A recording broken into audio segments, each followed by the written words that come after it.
નાસ્તો કરી અને પેઢી ઉપર જવાનું,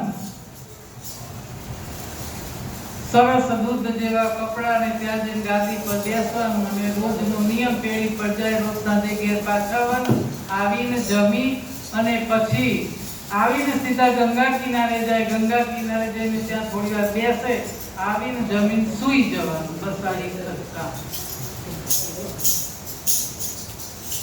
રોજના નિયમ પ્રમાણે આજે ગંગા કિનારે ગાડી ઊભી રાખી હોડીમાં બેસીને સામે પાર જવાનું હોય. ગાડી ઊભી રાખે ને પછી હોડી બેસીને સામે પાર જાય. ત્યાં બગીચામાં બેસે બધા અને ત્યાં બધા બેઠા હોય છે, આરામથી બેઠા. સૂર્ય નારાયણ અસ્ત થવાનો સમય છે અને હોડકાવાળાએ બૂમ પાડી કે છેલ્લો ફેરો.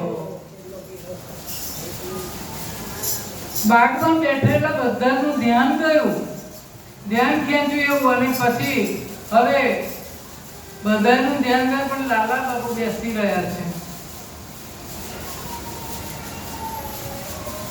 ફરી હોડકાવાળાએ બૂમ પાડી કે છેલ્લો ફેરો છે, જેને બેસવું હોય તે જલ્દી જલ્દી આવી જાઓ, પછી સવાર સુધી નદી પાર નહીં જવાય.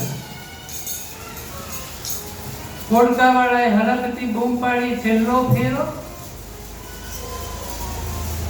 આ છેલ્લો ફેરો સાંભળતા જ લાલા બાબુ ચમક્યા કે આ શબ્દ તો હું રોજ સાંભળું છું, પણ આજેનો મને અર્થ કંઈક જુદો લાગે. એના હૈયામાં નવો પ્રકાશ પથરાયો. શું ખરેખર છેલ્લો ફેરો છે? આપણને ખબર નથી કે આપણો છેલ્લો ફેરો છે. કઈ યોનિમાં જો આવીશું આપણે? હોડીવાળાએ તો હોડી માટે બહુ કર્યું હતું, પણ લાલા બાપુએ તો એમ વિચાર્યું કે માનવ જીવનનો પણ આ છેલ્લો ફેરો તો નથી ને.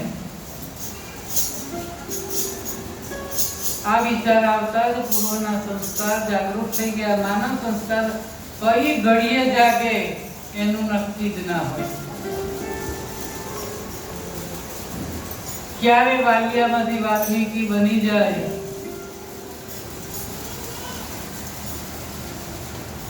અને મનમાં વિચારે કે જો આ છેલ્લો ફેરો હોય તો મારે સુધારી લેવો જોઈએ.